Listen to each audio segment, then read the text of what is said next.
Just a minute. Robert patiently waited at the doorstep, hands in his pockets, gazing outwards towards the winding country lanes. They bobbled up and down the hilltops like boyos, and disappearing into the grassy peaks after popping right back into existence at the bottom again, visible for miles on the end, and they appeared nothing more than a series of interconnected brown streaks of afar, like the tunnels at the ant farm. The leaf swung down outside at the house and was streaked with flesh tire tracks, still moist from last night's thunderstorm.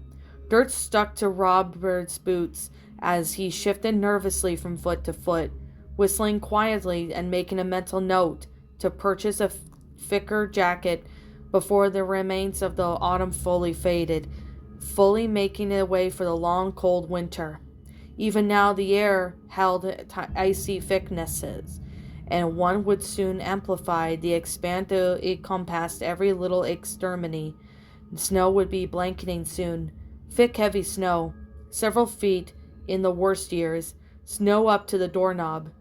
The sound of soft footfall came into the view upstairs of the house. Robert turned, craning his head in the direction from the bedroom window. A familiar shadow danced on the blinds, making a rickety old window frame rattle with each step it took. It reminded him of the candlelight, the way her body shimmered and glowed against the dark pale of the room, and looked like a little flame melting in hot wax. Robert smiled, wondering if she could still see him standing there, with little less hair and more stubble, but still him, undeniably still him. Still the Robert she used to know. The light drained and Robert frowned as the house suddenly went quiet. He stepped up onto the porch and pressed the doorbell once more, just as she came treading down from the top of the stairs. Even though the warped front door window panes, he could just see how beautiful she still is. In that time he had elapsed since their last day together. He had experienced her radiance. Perhaps though dwindle somewhat, no. She had somehow matured into a more heavenly being. Her movements across the downstairs corridor were so fluid, so ethereal, that he almost thought he had seen her ghost. Her pace had slowed down when she saw him. Perhaps standing a little closer was necessary. Catching himself, he took a step back, giving her the space to move forward, and unlocked the door. It swung open, causing a blanket of wilted flowers to thump against the wall. It was only slightly louder than the thumping coming from Robert's chest.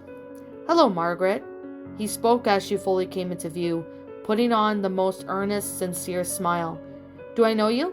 Her voice was like an angel's, yet pierced his soul through like daggers. Robert masked his sadness and cleared his throat, scratching the back of his head. We used to know each other back in high school. Well, more than we knew each other, really. I can recall that at some point we were... Ah, I remember." She cut him off, leaning against the door frame. "Funny how things change, huh?" "Ha, I know, right?" Robert laughed awkwardly. "God, how long has it been? Since like a decade? So many memories. Though, to be honest, quite a few I think I forgot. I don't even remember why we broke up. Because I didn't love you. I never loved you." Robert stammered, picking at his nails as he glanced towards the ground. Margaret plucked a cigarette from behind the ear and took a long drag, blowing the smoke out of the corner of her mouth. Right. Anyway, I was in the neighborhood and was wondering, how did you find my address?" A jagged chill ripped down Robert's spine. "Well, you weren't answering your calls, so I gave Emily a ring instead. You remember Emily, right? She said that the last thing you heard from you was you were moving here. 15 Brookfield Pines. My aunt lives in this area, so I was dropping by to see her. I thought I might as well come and visit. It's a shame you and Emily don't stay in touch. You always seemed like good friends." Margaret stared blankly, playing with her whitened curls. "Ha, it's funny, You'd always said you wanted to live out in the sticks somewhere, surrounded by nature. I always thought that would be nice too, but I got stuck in some dread end of the city job. Guess We all can't live out our dreams, right? I suppose you want to come in, don't you? The slight annoyance in her tone nearly pushed him to the breaking point. If he could wrap up his mouth shut around those scarlet lips one last time. Yes, Margaret, he spoke. Yes, that'd be wonderful. A whiff of perfume caught his nose, and he strolled through the front doorway, Margaret following and shutting the door behind him. The house was a small, simple, cozy rustic. It was the exact same kind of place that Robert envisioned him, and he was her settling down all those years ago. The walls were a smooth blend of wood and stone surfaces, illuminated by the ring of soft, white fairy lights stretched into the living room like a trail of fireflies. Rich, captivating daylight shone through the windows, bathing Robert in the warm energy that lasted up until he got a closer look at the glass. It was a paradise, and yet he couldn't shake the feeling that he didn't feel like belonged here. Hymen reflected the pains, and his finning smile, wearing a messy hoodie, dirty shoes, and jeans that were too big. It wasn't right. He was far past his prime, and she was only just the beginning. Robert? He snapped out of his daydream. He was sitting on the living room sofas across from Margaret, a mug in his hand filled with... Sorry, what was this? Tea? Peppermint tea, Margaret replied, already rolling another cigarette. The only kind I had left. I had a mug all ready to drink before you knocked. It's okay. I don't mind peppermint, Robert spoke. It was a lie. She probably knew it. But it didn't stop him from lifting the beverage to his lips and taking a swig, as it was the taste that burned the back of his throat, made his cheeks feel sour. So tell me, Margaret, he continued, sitting down the glass of kitten-themed coaster, what do you get up these days? Not much. Just a little bit of photography here and there. The landscape is pretty beautiful in these parts. She lit the cigarette and she rolled. Staring at the wall, she rolled it back and forth across her lips. Robert felt his jaw loosened, and she started to feel loose within Margaret's jewel green eyes. Quickly realizing that she needed to say something, or the conversation would stagnate. Yeah, I noticed. It's nice to get away from the city every now and then. Remember how we should move somewhere down the road about? I think it was Russia. You always wanted to snap a shot of those funny-looking billies in Moscow. She said nothing, though. Robert thought he could detect the hint of sadness spread across her face, dampening her usual cold, indifferent expression. I went abroad last year and won a holiday trip up to Falklands in some early office raffle. It was a treasure-hunting expedition, the type where you go around exploring forgotten tombs and such. It was fun, though. I didn't get much of anything, except for this ring. Robert fished out from his trouser pocket, holding out his palm. It was a dark shade of bronze, adorned with the cloudy gray gemstone, covered in intricate engravings that seemed to glow a hushed milky white. Margaret then turned her head, her eyes flaring with subtle curiosity as she examined the ring, leaning in closer to get a look.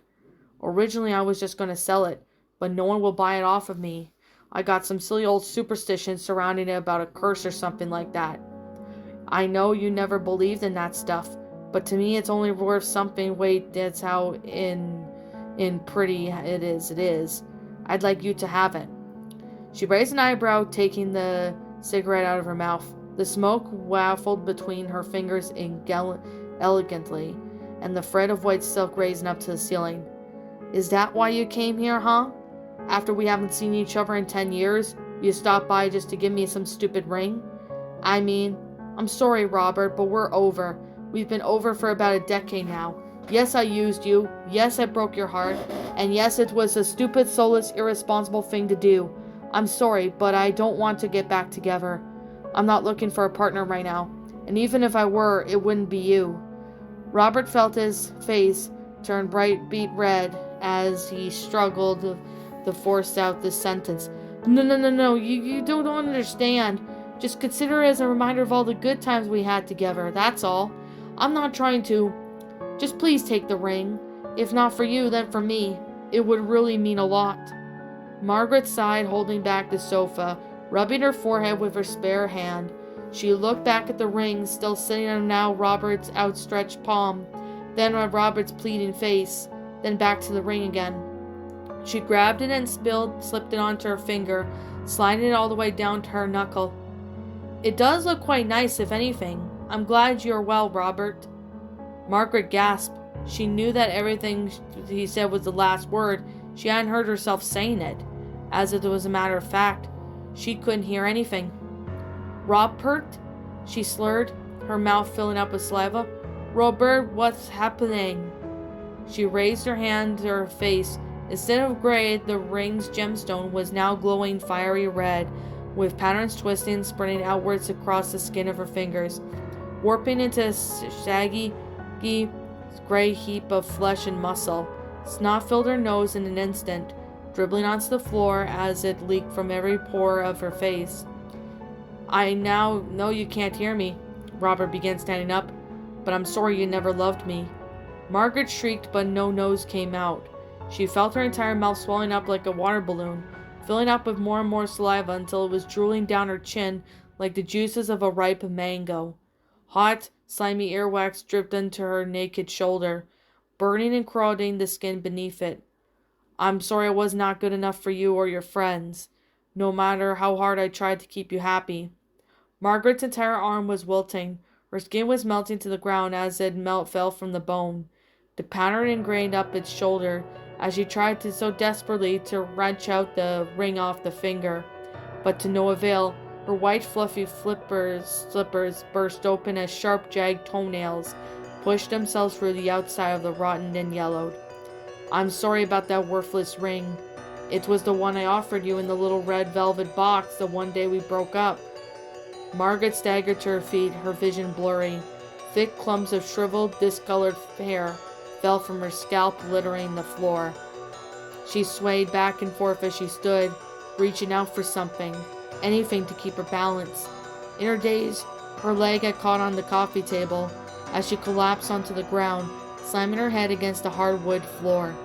But I suppose with some sense, her pale shrunken legs seized as their splintered skull began to collapse onto itself. Blackened misshapen teeth went flying from her mouth as the shaking spread all the way up to her body. Robert swallowed and crouched beside her, decaying form, caressing a strand of her molted hair away from her face oh so delicately. "That ring is priceless to me." The shaking had stopped, and it was all that still. Robert turned the corpse over and over the ring, and the fierce ring of the central gemstone was now having dulled back to its original shade of gray. He reached out to pluck it from the finger, hesitating as he was inches away from the flesh. "No," he thought to himself.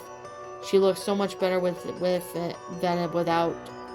And with that, he let himself out. The caw of far, far away crow echoed across the land as he stepped outside, sucking in another breath of that sweet, unpolluted country air. The revving of his car's engine was a pleasant sound as he hopped back into the driver's seat, catching one final view of Margaret through the living room window. It was reflected by the dusty wing mirror as he disappeared over the hilltop, the streaky brown path behind him becoming nothing more but then a blur.